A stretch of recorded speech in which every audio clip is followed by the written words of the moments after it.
just about any kind of perspective you could think as it pertains to mining, the environment, our connection to land and waters, and what our thoughts are moving forward. I'm going to start my talk this evening by just saying, in relating a short story.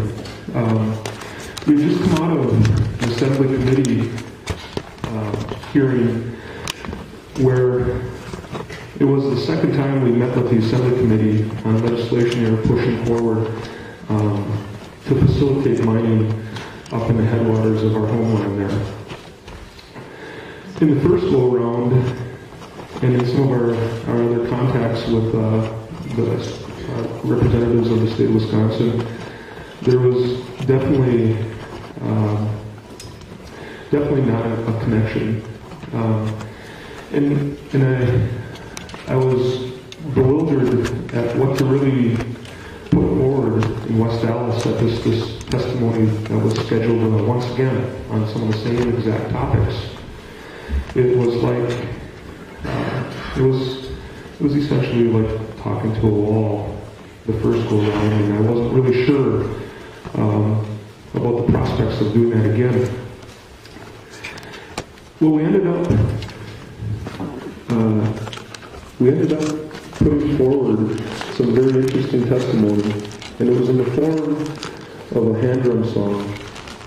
It was in the form of a flag song that was sung by Jerome Paulus, and we didn't say much more than to let that drum echo in that building that day for those Assembly Committee members, and to let Jerome's voice carry forward what was essentially a prayer. Afterwards, as we were traveling back up north, this conversation took place with one of my elders in Redcliffe. And it started with me saying, what do you mean by thunderbirds? What do you mean by thunderbirds? Are they like how do they come to you? Are they like real? Like you see something? You see lightning in the sky, or colors, or are they more like glimpses of movement on the edge of your vision?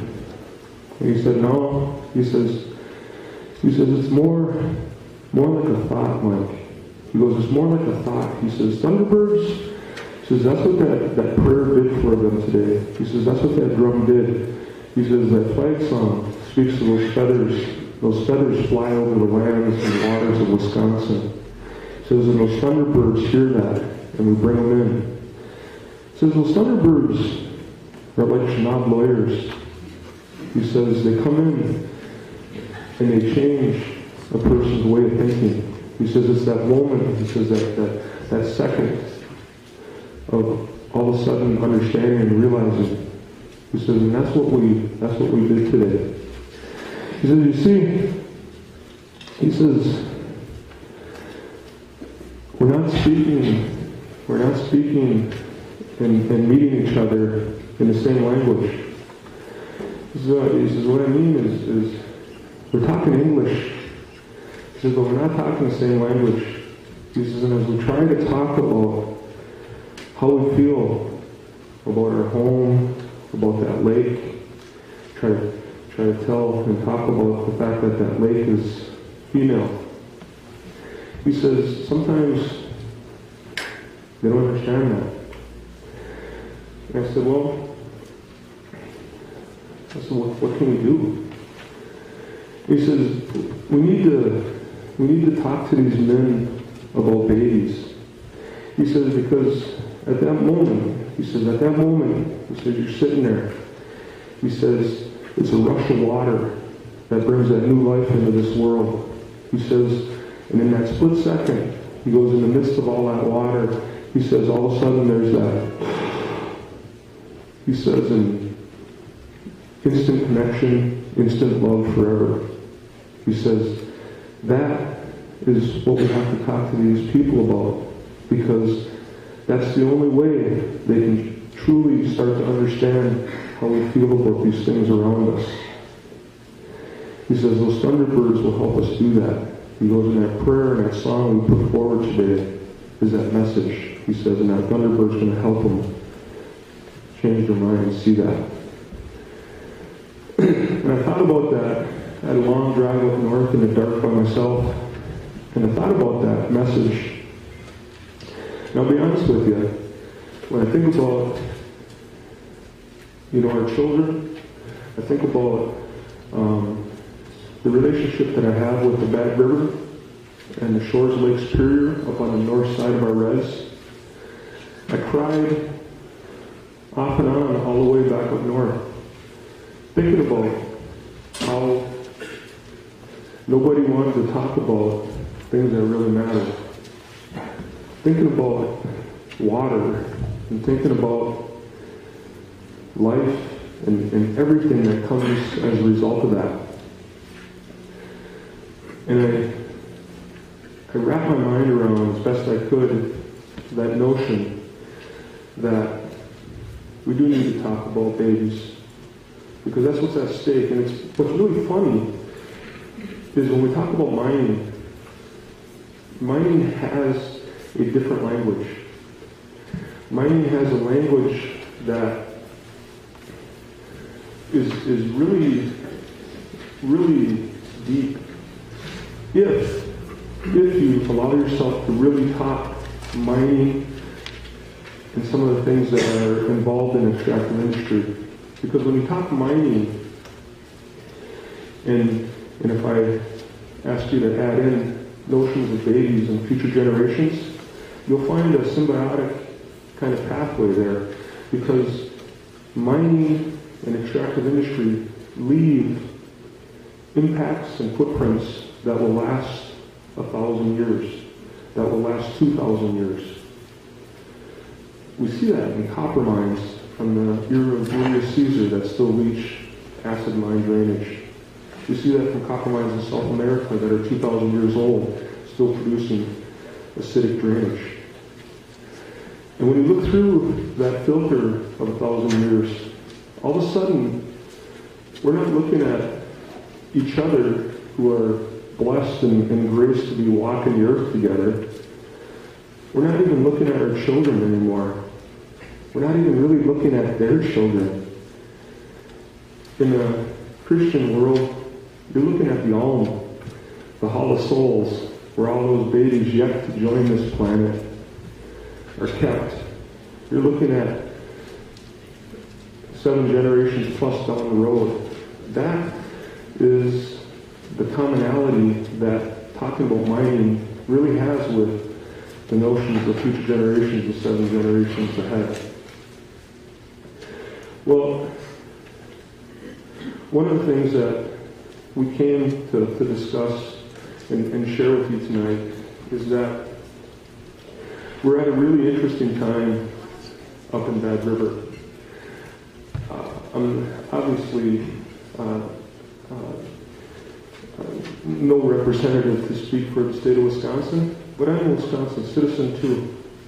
And I'd say this, as a Wisconsin citizen, we're at an unbelievably interesting and crucial time to be a Wisconsin citizen. As it relates to notions of forward progress, as it relates to notions of waterways, lands, ecosystems, hummingbirds, blue herons, leeches, and future generations. The types of things that we're looking at in Bad River are centered around the environmental impacts that would be associated with an open pit mining project in the headwaters of the main river, the Bad River, and 23 more streams, creeks, and waterways that flow directly into and through our reservation. Those waterways are critical for our survival into the future. They're critical for the good life that our people live, and they're unbelievably critical for the good life that we hope our babies and those yet to join us are going to live. One of the beautiful things about being a Battle Tribal member is that if we go up to if I took you all right now up to the lake shore on our northern boundary, you would experience a lake shore that is virtually the exact same lake shore that Ojibwe ancestors canoed up and down hundreds and hundreds of years ago. That's an unbelievable gift. Unbelievable gift. And in Bad River, we recognize that as part of the Montezuman, this notion of living a good life, living a full life. We recognize the richness of that in real time. I've often said, thinking about all of this, the notions of mining and what could be coming for our waterways, that if left alone, being an economically poorer tribe, we can't promise monetary riches to the region around us. We contribute and are a vital part of the local economy up there in National County. We're the biggest employer. But I can't promise, and we can't promise, monetary riches for anybody by any extent of the imagination.